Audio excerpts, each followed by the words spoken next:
Russia নিয়ন্ত্রিত ডোনেটস্কে ইউক্রেনের drone হামলায় ব্যাপক ক্ষয়ক্ষতি। 24 ঘন্টার ব্যবধানে আবারও ফোনালাপ করলেন ট্রাম্প ও জেলেনস্কি। ভয়াবহ অগ্নিকাণ্ডে ক্ষতিগ্রস্ত ইটালির ঐতিহ্যবাহী বার্নাগা মনেস্টেরি। ব্রিটেনের একটি বাড়ি থেকে 2 শিশুর মরদেহ উদ্ধার। ব্যতিক্রমী আয়োজনে উদযাপিত হল বিশ্বের প্রবীণতম দাবরুর 104তম জন্মদিন। ইউরোপের হালনাগাদ ও বৈচিত্র্যময় খবরাখবর আপনাদের সামনে এক নজরে তুলে ধরছি আমি শোয়েব আক্তার।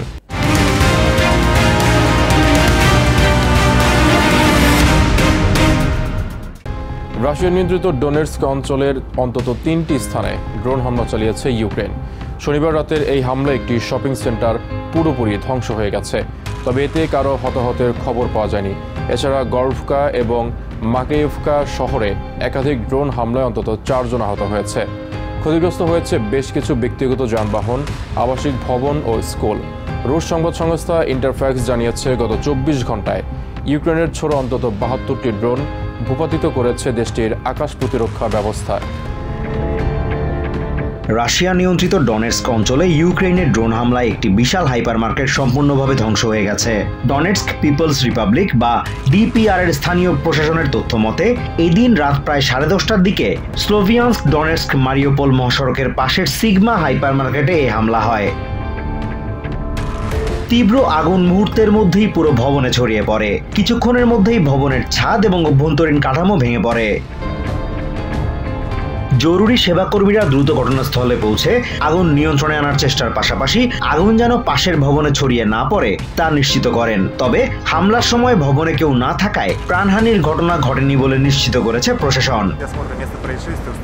ঘটনাস্থল পরিদর্শনের পর নিশ্চিত হওয়া গেছে হামলাটি একটি সম্পূর্ণ বেসামরিক এলাকা লক্ষ্য করে চালানো হয়েছে। সেখানে কোনো ধরনের অস্ত্র বা সামরিক সরঞ্জামের উপস্থিতি ছিল না। ড্রোনটি সরাসরি শপিং সেন্টারটিতে আঘাত হানে। তিনি আরো জানান, প্রাথমিক তদন্তে জানা গেছে এই হামলায় উচ্চ ক্ষমতা সম্পন্ন ড্রোন ব্যবহার করা হয়েছে। উচ্চ ক্ষমতা সম্পন্ন বিস্ফোরক ও ফ্র্যাগমেন্টেশন চার্জ বহনকারী ড্রোন ব্যবহার করা হয়েছে। ঘটনাস্থল থেকে উদ্ধার করা ধ্বংসাবশেষ সংগ্রহ করে পরীক্ষাগারে পাঠানো হবে, যেন ড্রোনের সঠিক ধরন ও সংস্করণ নির্ধারণ করা যায়। এই হামলায় শপিং সেন্টারটি পুরোপুরি ধ্বংস হয়ে গেছে। প্রায় একই সময় ডনেটস্কের গর্লভকা এবং মাকেয়েভকা শহরেও হামলা চালায় ইউক্রেন। একটি যাত্রীবাহী বাসে হামলায় রাশিয়ার অন্তত 4 বেসামরিক নাগরিক আহত হয়েছে। এদের মধ্যে একজনের অবস্থা আশঙ্কাজনক। এছাড়া এই হামলাগুলোয় বেশ কয়েকটি আবাসিক ভবন, ব্যক্তিগত যানবাহন এবং স্কুল ক্ষতিগ্রস্ত হয়েছে। Azimur Rashid Kanak, TVN 24 news desk. President Donald ট্রাম্পের সাথে ফোনে কথা বলেছেন ইউক্রেনের প্রেসিডেন্ট ভলোদিমির জেলেনস্কি। গণমাধ্যমে পাঠানো এক ভিডিও বার্তায় তিনি জানান, শনিবারের পর রবিবার সকালেও 2 নেতা ফোনালাপে অংশ নিয়েছেন। জেলেনস্কি জানান, এদিন প্রতিরক্ষা, জ্বালানি এবং দূরপাল্লার ক্ষেপণাস্ত্রের বিষয়ে আলোচনা করেছেন তারা।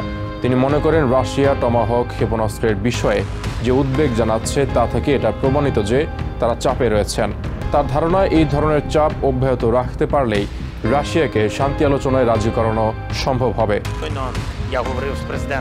গতকালের পর আজও প্রেসিডেন্ট ডোনাল্ড ট্রাম্পের সাথে আমার কথা হয়েছে।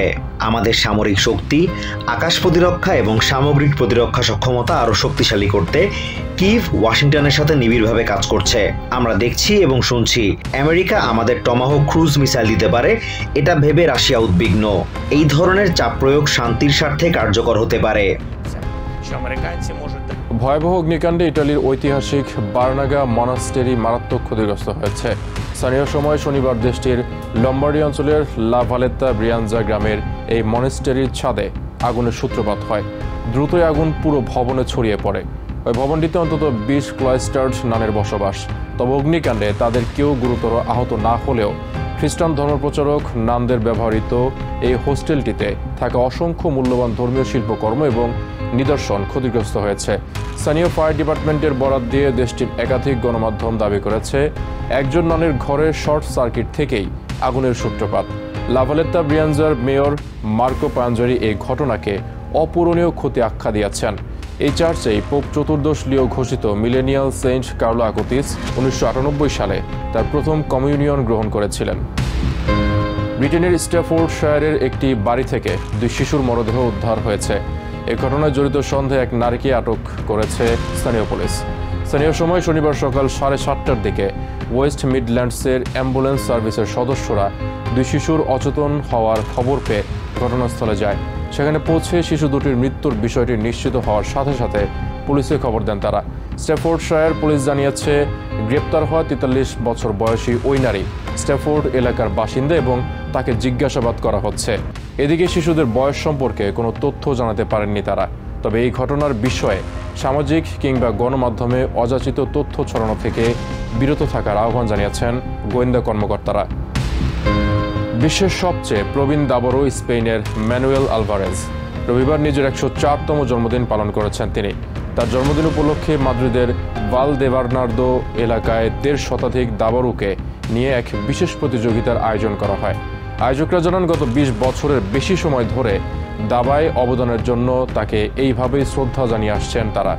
আগামী বছর প্রবীণতম এই দাবাড়ুর 105তম জন্মদিনও একইভাবে উদযাপনের আশা প্রকাশ করেন তারা। স্পেনের প্রবীণতম দাবাড়ু ম্যানুয়েল আলভারেজ রবিবার এই দাবাড়ু নিজের 104তম জন্মদিন উদযাপন করেছেন দাবা প্রতিযোগিতায় অংশ নিয়ে। স্পেনের রাজধানী মাদ্রিদের ভালদেবার্নার্দো এলাকায় আয়োজিত এই প্রতিযোগিতায় অংশ নেয় নানা বয়সী 1.5 শতাধিক দাবাড়ু। এদের সবাই আলভারেজের প্রতি শ্রদ্ধা জানাতে একত্রিত হন। অবসরপ্রাপ্ত এই প্রকৌশলী 22 বছর বয়স থেকে দাবা খেলছেন। 8 দশক ধরে এক নাগারে দাবা খেলে যাচ্ছেন তিনি। স্পেনের দাবার জগতে তিনি ডন ম্যানুয়েল হিসেবে বেশি পরিচিত। দাবার প্রতি নিষ্ঠা ও দীর্ঘদিন ধরে সক্রিয় দাবাড়ু হিসেবে এই জগতে সময় দেওয়ার ফলে তাকে সবাই বিশেষ শ্রদ্ধার চোখে দেখে। তিনি জানান, চিন্তা করতে ভালোবাসেন বলেই দাবার প্রতি গভীর মমতা বোধ করেন।